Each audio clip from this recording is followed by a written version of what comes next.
Ang katapusan ng pagmamay-ari.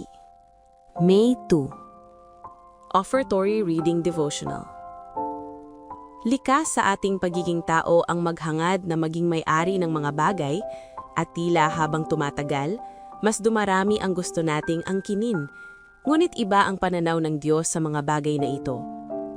Sa awit 15:10-12, sinasabi ng Diyos, "Akin ang bawat hayop sa gubat, at ang mga baka sa libu-libong burol. Kilala ko ang lahat ng mga ibon sa mga bundok, at ang mga hayop sa parang ay akin. Kung ako'y nagugutom, hindi ko sasabihin sa inyo, sapagkat akin ang sanlibutan at ang lahat ng naroon." Pagkatapos sa Deuteronomy 8:17-18, sinasabi niya, "Baka sabihin mo sa iyong puso, ang aking kapangyarihan at ang lakas ng aking kamay ang nagtamo sa akin ng kayamanang ito.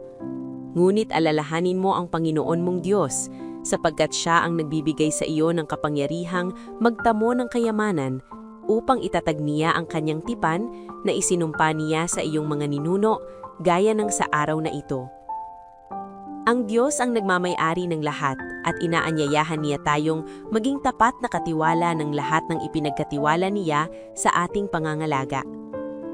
Ang isang katiwala ay isang taong namamahala ng isang bagay sa ngalan ng may-ari. Ang Diyos ang nagmamay-ari ng sanlibutang ito at ang lahat ng narito, at hinihiling niya sa atin na pangalagaan itong mabuti para sa Kanya. Kapag naunawaan natin na ang Diyos ang nagmamay-ari ng lahat, nagtatapos ang ating pagmamay-ari at nagsisimula ang pagiging katiwala. Panawagan.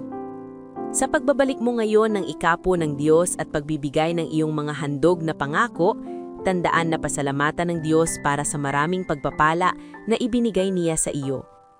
Hilingin sa Kanya na ipakita sa iyo kung paano ipalaganap ang iyong mga pagpapala upang makagawa sila ng maraming kabutihan para sa iba at para sa Kanyang gawain.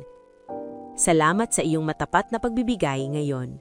Sa pagbabalik natin ng ating mga ikapo at pangakong handog, ay ilagay natin sa huli ang ating mga hangarin at unahin ng Diyos.